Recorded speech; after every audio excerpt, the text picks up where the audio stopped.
the unwanted twin left in the woods to die. A Lakota chief found her grown and brought her in. The morning I found her, there was ice in the creek, and a crow had been screaming for 20 minutes on the same branch above the water. I knew that crow, knew the sound of a crow that had found something and didn't know what to do about it. I was already past the tree line, coming down from the high meadow with two of my men behind me, Elk Tooth, and a young one we called Matches his shadow, because he rode so close behind his older brother. We had been up since before first light checking a trap line I hadn't worked in 2 seasons. The pelts were thin that year, and I had no reason to be up there, except that I had not been sleeping well, and the high meadow in the cold was better than lying still staring at the smoke hole. The crow screamed again. Elk Tooth looked at me without saying anything. I dismounted. She was wedged into the split of a big cottonwood, a few feet off the ground, sitting, not lying, sitting with her knees pulled to her chest and her arms wrapped around them and her head down so I could not see her face. The creek ice had crept up around the roots of that tree, and her boots, if you could call them that, were soaking in it. Deerskin wrapped around her feet and tied with something like sinew or maybe just dried grass. They had not held against the wet for very long. I said something to her in my language, and she did not move. Elk Tooth said she was dead. I took 2 more steps through the snow, and I could see her back moving, the smallest rise and fall, the breathing of something that has stopped trying but hasn't finished yet. I said something again, and this time in the white man's tongue, what I knew of it, which was enough then to get a point across.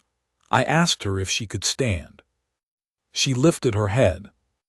I want to tell you I had some feeling right then, some premonition of what the next years would carry. I didn't. I had a woman half frozen in a cottonwood and 2 men behind me on horses who were waiting to see what I would do. What I had was the same thing I always had, the only question that matters in the cold, which is what is the next thing that needs doing. Her eyes were pale, a color I didn't have a name for. Not quite gray, not quite the green you see in shallow river water, ringed red from cold or crying or both. She looked at me and she didn't speak, and she didn't look away either. There was something in the way she held my look, not defiant, nothing like that, just steady, like someone who had already decided they were not going to beg. I respected that. I said to Elk Tooth, "Give me your blanket." He gave it without argument.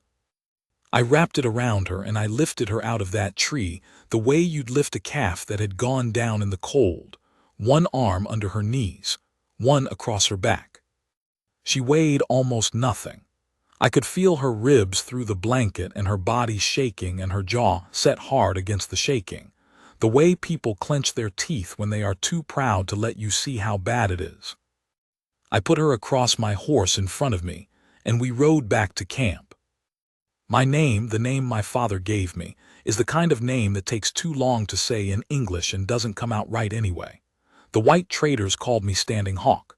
The soldiers who passed through that territory called me Chief, which was both correct and also a way of not learning a name. I had led our band for 11 years by that winter. My wife had been gone for 4 of those years, fever, in the summer that took too many of us. Our son lived with her sister's family at the northern camp, and I saw him when the seasons turned. I had not been unhappy. I had been the thing men become when they have buried the sharpest feelings and kept only what is useful. I say this so you understand what kind of man carried her in from the cold. Not a young man, not a man looking for something, a man who had already decided that what he had was what there was, the work of the band, the decisions, the weight of knowing that every choice he made would ripple out and hit somebody. I was 51 years old. My knees told me about the cold before the cold arrived. I had gray at my temples and more of it in the days to come, I knew. I was a man who went up to the high meadow before dawn because he couldn't sleep and came back with a half-dead woman no one had asked for. That's the whole beginning of it. We had a healer in the camp. A woman named Blue Reed's daughter, older than me, with hands that knew things. She looked at the woman I brought in and she made a sound that wasn't surprise, wasn't disapproval. More like the sound of someone who has seen this particular kind of wreckage before and is already calculating what it will take. Frostbite on 3 toes of the left foot. Not deep enough to lose them, Blue Reed's daughter said, but close. Ribs that had been broken and healed badly, not recent old breaks, the kind a body acquires over years of hard use or hard treatment. A wound on her left forearm that was newer, scabbed over, not clean. Hungry in the way that says it's been more than a day and closer to 3. While Blue Reed's daughter worked, I stood outside. Matches his shadow came and stood next to me and said, in the way of young men who are curious but not brave enough to ask directly, "The white woman is alone." I said yes. He said, "Where did she come from?"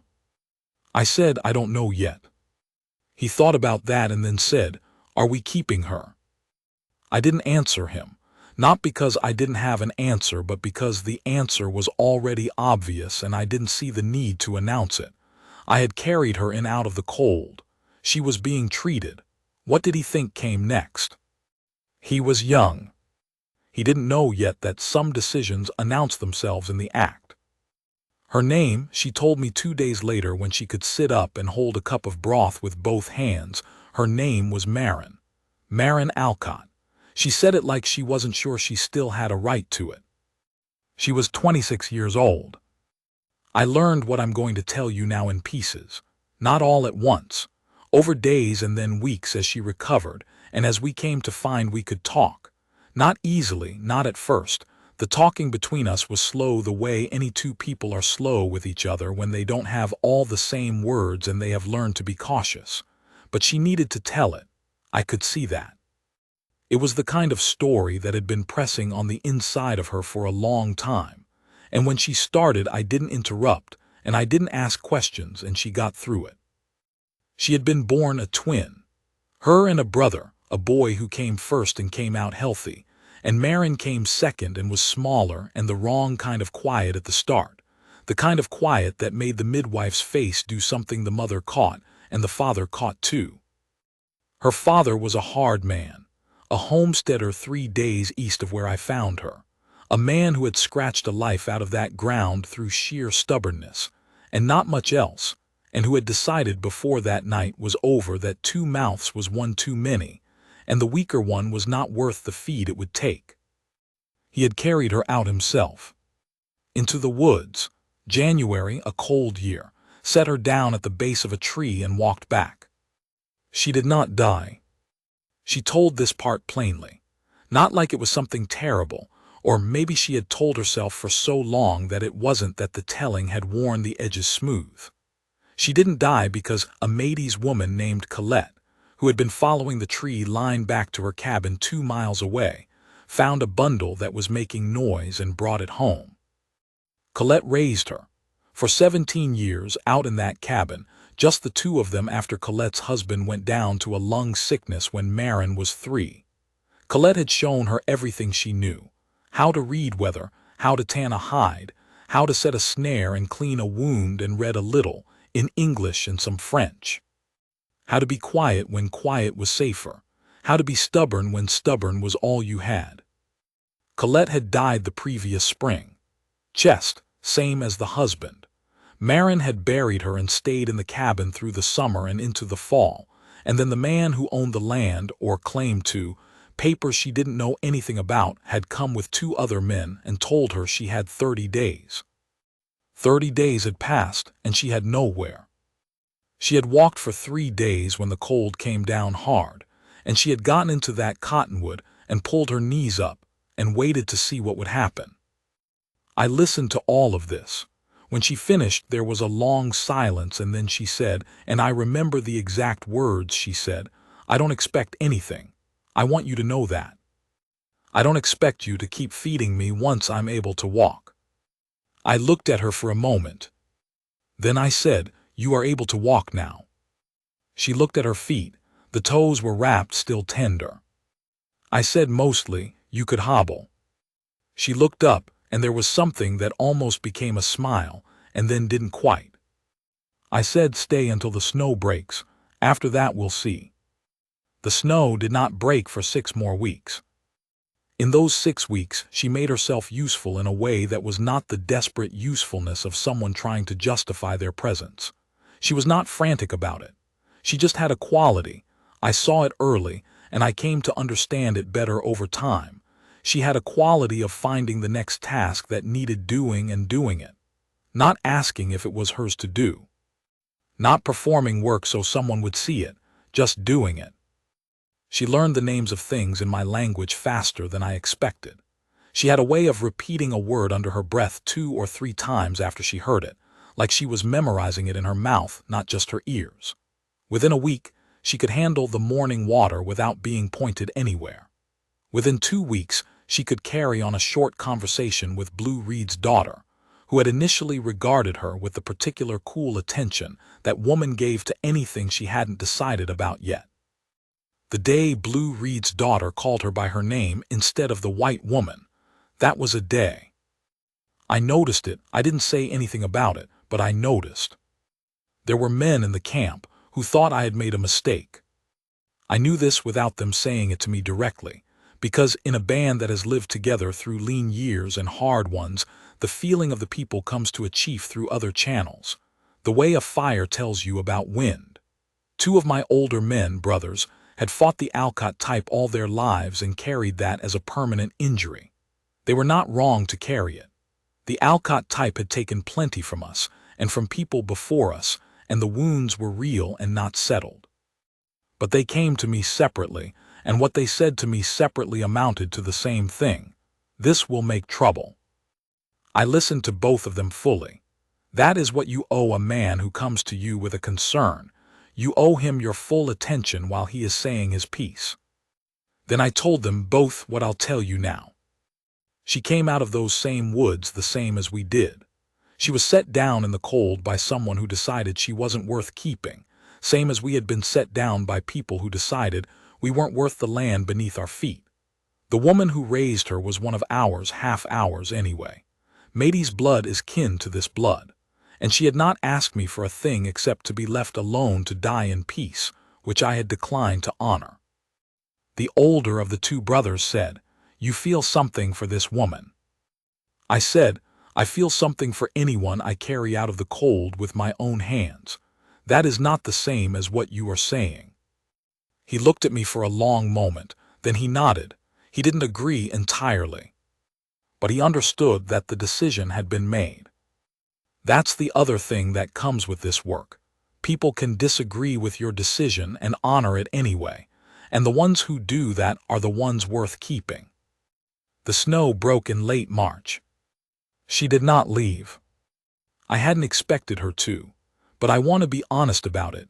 I had not allowed myself to think about it much, whether she would stay, what that would mean.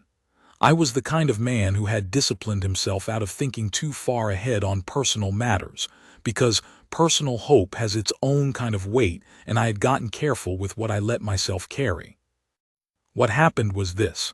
The morning after the first true thaw, she came and found me at the horses. I was brushing out my big gray, a horse I had taken from a Crow man in trade, and who was bad-tempered before dawn, which I appreciated, because I was bad-tempered before dawn. She came and stood a few feet away and watched me work for a minute, and then she said, "I'd like to stay if that's all right." I kept brushing. She said, "I know that needs to mean something, me saying it.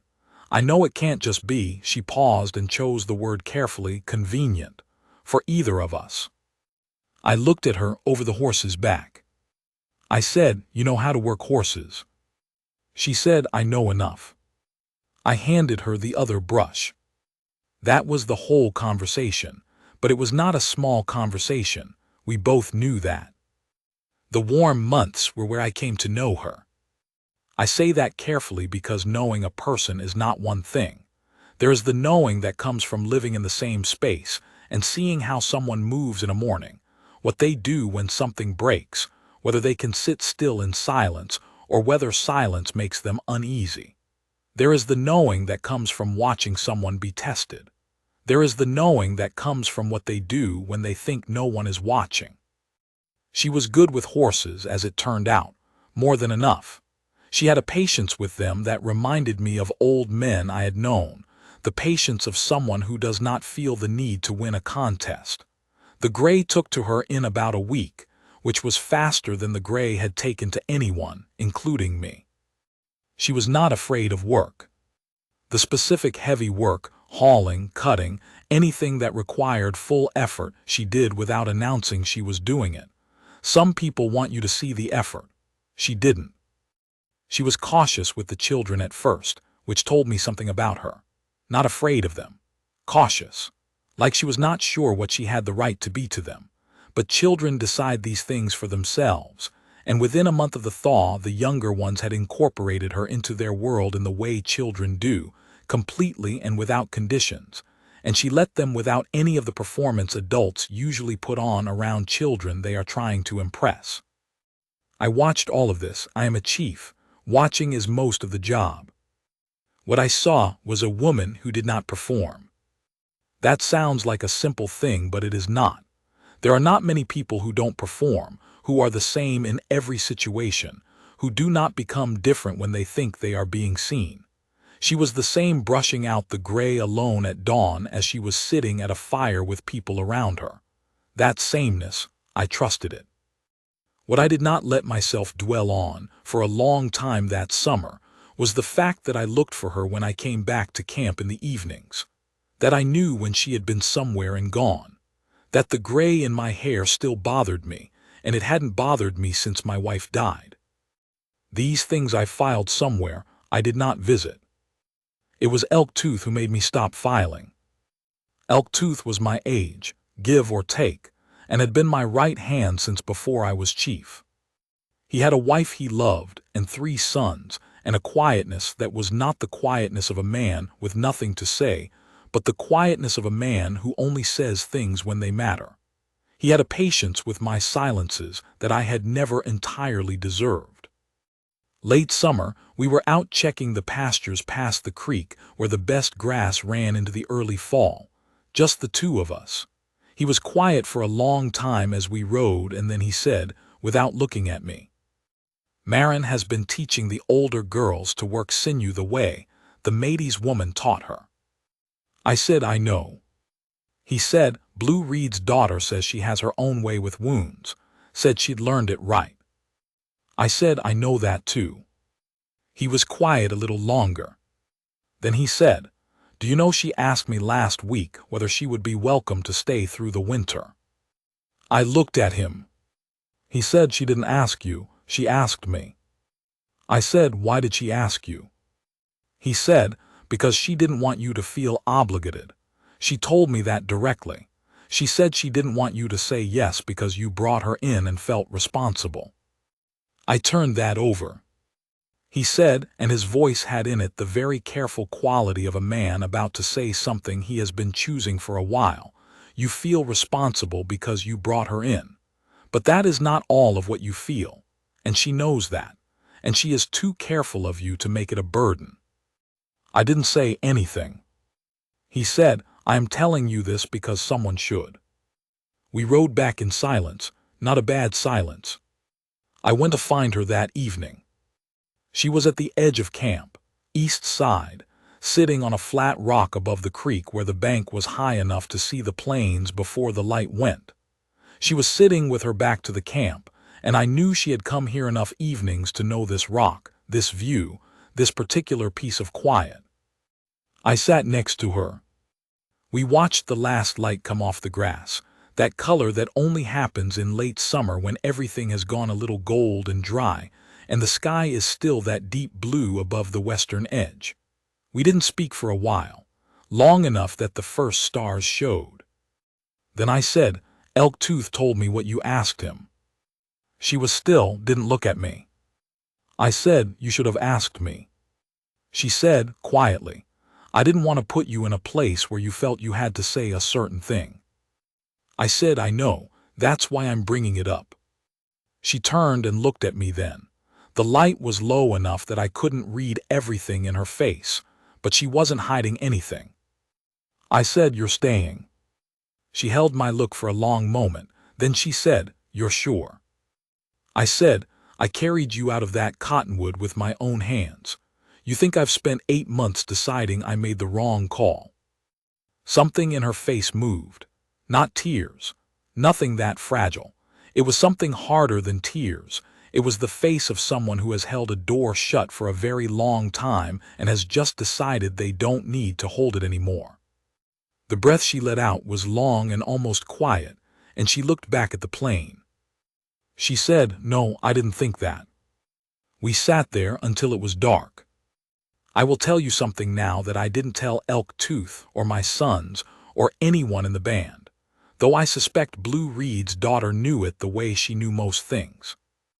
The winter after that, the second winter Marin was with us, was a hard one, harder than most. A sickness came through in February that took 4 people, including one of the oldest women, who had been a grandmother to most of the band in one way or another. It hit me too. Not as bad as it hit others, but bad enough. 3 weeks when I was of very little use to anyone, which is not a condition I have ever handled well. I am not a patient sick man. I am not a man who can lie down and let things be handled without me. This is a failing. My wife used to tell me this with a patience that was mostly affection and a little exasperation. Marin handled me. That is the only honest way to say it. She was not tender about it, which is why it worked. She wasn't hovering or soft-spoken or asking every half hour how I felt. She brought what was needed when it was needed, and she told me plainly when I was being an idiot about trying to get up before my legs could hold me. She sat with me in the nights when the fever was highest, and she didn't talk because I didn't need talk. She was simply present, the way a wall is present, solid, not making demands, not asking for anything. There was a night in the worst of it when I was drifting in and out and I said something. I don't know what I said. It might have been in my own language. It might have been nothing coherent at all, and I was aware of her hand on my head. Not a gesture, not a performance. Just a hand, warm, steady, checking the fever the way Blue Reed's daughter had shown her. I can tell you that in 40 years of adulthood I have not been tended to by many people. My mother, my wife, now her. There is a specific thing that happens when you realize someone is taking care of you not because they have to, but because they have chosen to. Because they are choosing to, right now in the cold, in the dark, with nothing in it for them but the fact of you. I came back from that sickness in about 3 weeks. Came back slow, the way you come back from something that takes something from you. But I came back. The morning I was well enough to get up and stay up, she was at the horses. I came and stood near her and she looked at me and she said, "You look worse than the gray." I said, "The gray looks worse than me. Look at that mane."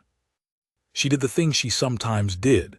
The thing that had started that winter as almost a smile and had become, over the months, an actual one. I said, "Thank you." She said, "Don't." I said, "I'm saying it anyway." She went back to work on the horse and said, without looking up, "You'd have done the same." I said I did do the same. She stopped what she was doing and looked at me, held it for a moment. Then she nodded once, and that was the whole of it. I need to tell you about the spring after that sickness, because it is where the story turns another way. A man came to the camp, a white man, a rancher from the east side of the territory, a man named Galt who had built something real out there and knew it and wore that knowledge like a second coat. He had come to talk trade, cattle passage rights through our land, the kind of negotiation I had conducted 20 times. He was not hostile. He was the particular kind of man who is not hostile, but who is also completely certain that the natural direction of things will eventually favor him, and who mistakes that certainty for patience. He saw Marin. He had the decency not to say anything about her in the first meeting, but I watched his face when he saw her and I filed it. He came back a week later without the trade pretext and asked to speak with me privately, which I granted. He said he wanted to make an offer for the woman. He dressed it respectably. He said he understood she had been living here, that he respected what I had done, that she deserved a proper situation. He had land, he said. He was recently widowed. He said he would treat her well. I looked at him for a while. He was not an evil man. I want to be clear about that. He was a man of his time who thought what men of his time thought, that a woman's situation was a thing to be arranged by men, that living with Indians was a provisional state, that offering a roof and a ring was offering improvement. I said, "Have you spoken with Marin?" He said, "I thought it was proper to come to you first." I said, "She is not mine to speak for." He said, "I understand that, but you brought her in. You have a kind of—" He chose his word carefully. He said, "authority." I said, "I don't have that kind of authority. No one does over her." He went quiet. I said, "You can speak with her yourself. That is her right, if she wants to speak with you." He said he would like that. I found Marin that evening and I told her what he had said, all of it straight, not my interpretation of it, just what was said. She listened without interrupting. When I finished, she was quiet for a moment and then she said, "What did you tell him?" I said, "I told him it was your decision, that I had no authority over you." She looked at me. Just looked at me for a long moment. Then she said, "You could have just told him no." I said, "It wasn't mine to tell."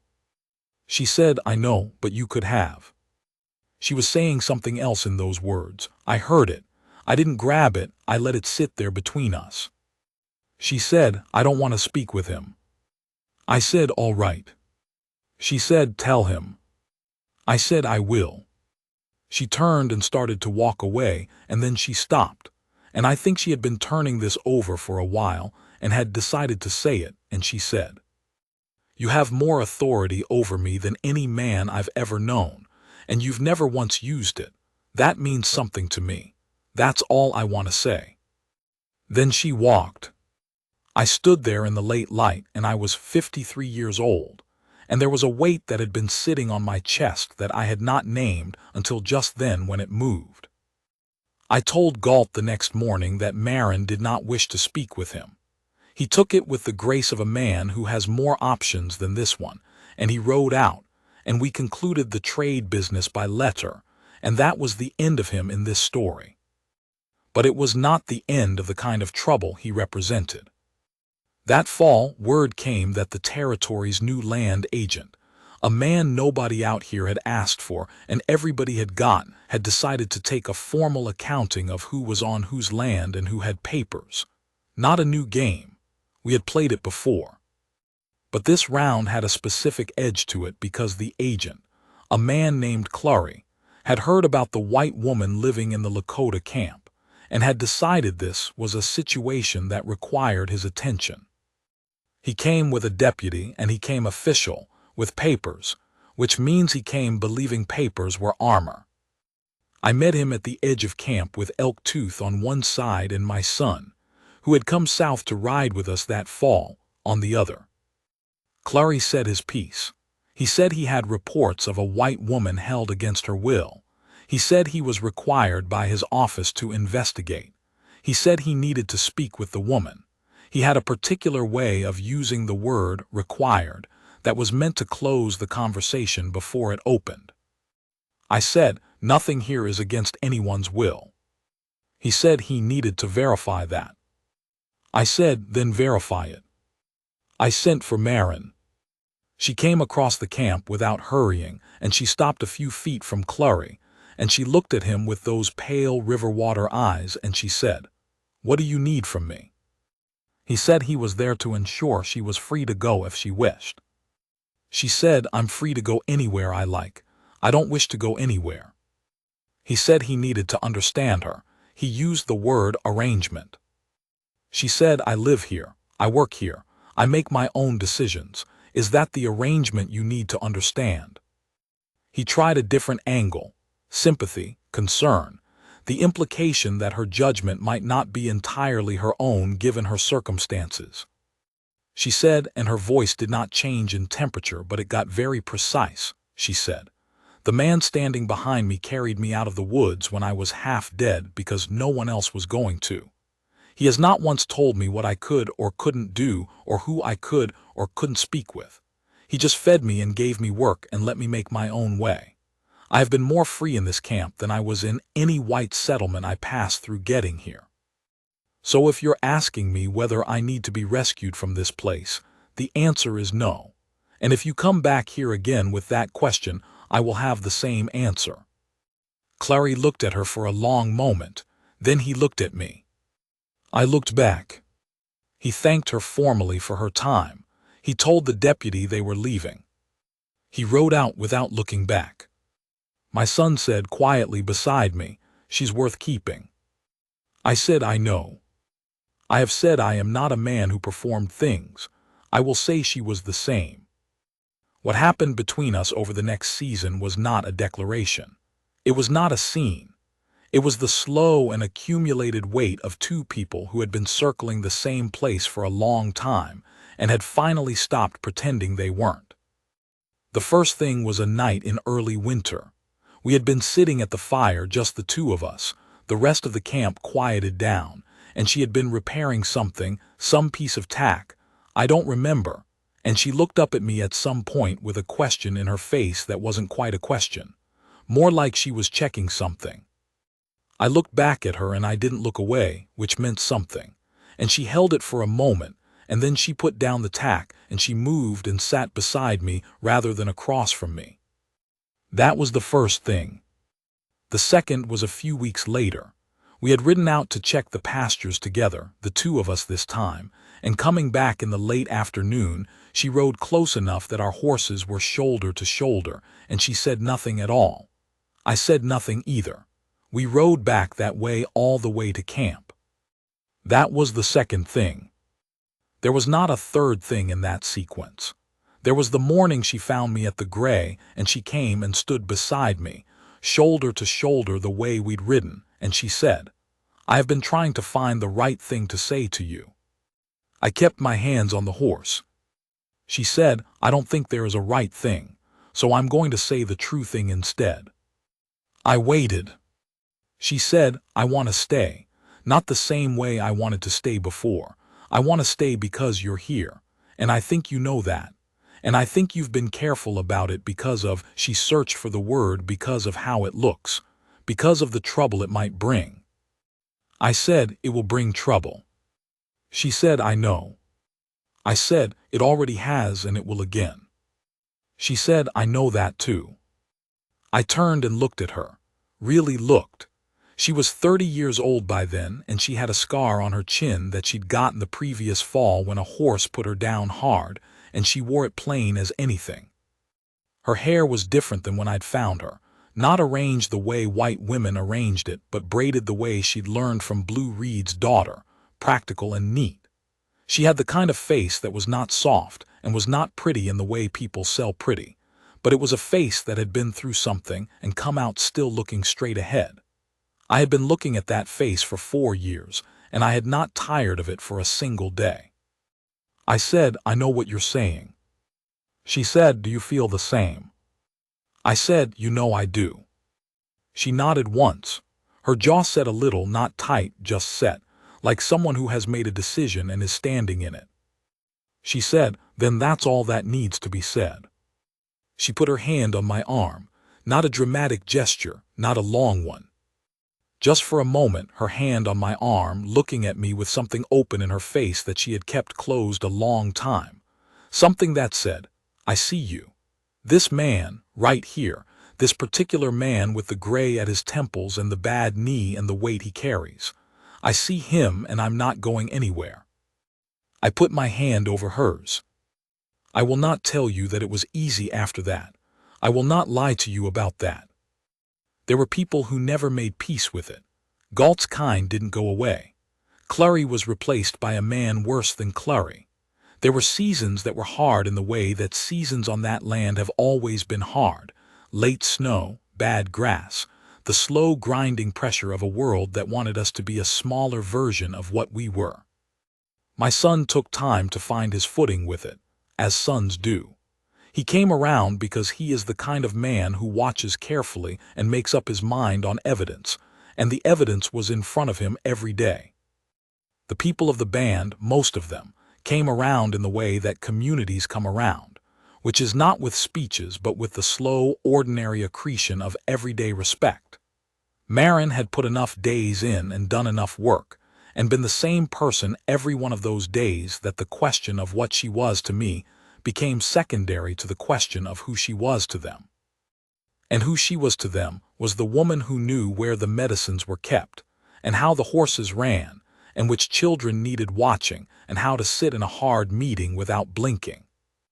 Blue Reed's daughter, the last winter of that old woman's life, told me directly, which was not her way, that the white woman was the kind of woman worth having. She said it once and she did not say it again because she was not a woman who repeated herself, and because once was enough. I am going to tell you about one more morning. 5 years after the day I found her in that cottonwood. It had snowed in the night, a light snow, the kind that comes in October before the real winter.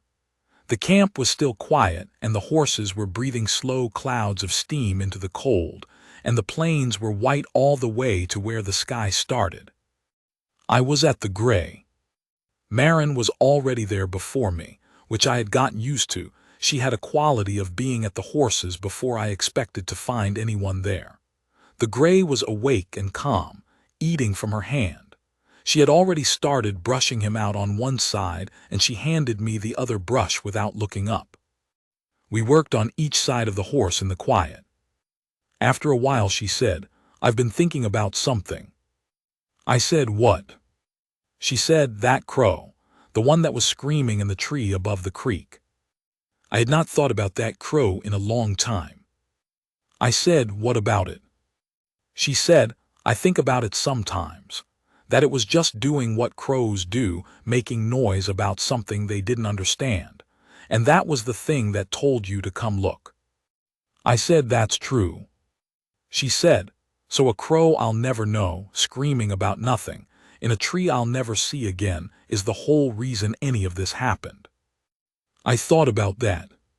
She said, "That seems like an important thing, that the whole thing turned on one stupid, screaming bird."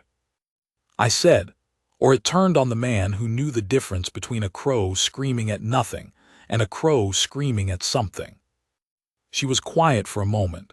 Then she said, "That's a better way to tell it." I said, "I've had a while to work on it." She came around the horse to my side, and she stood close to me in the cold, her shoulder against mine, and she looked out at the plains where the snow was going pale gold with the early light. She slid her hand into mine, fingers between fingers, and held it. Not a gentle hold. A firm one, the hold of someone saying, "I'm here, right here, and I know where we are." I stood there with my hand in hers, and the cold coming off the plains and the gray breathing steam beside us, and the camp just starting to stir somewhere behind us. I had been a chief for 20 years.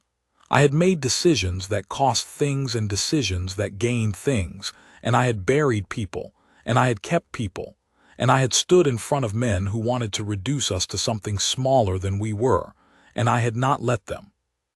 And this woman, who had been set down in the cold as a baby by a man who decided she wasn't worth keeping, she had found her way across 4 days of hard winter and ended up in a tree above a creek where a crow was screaming.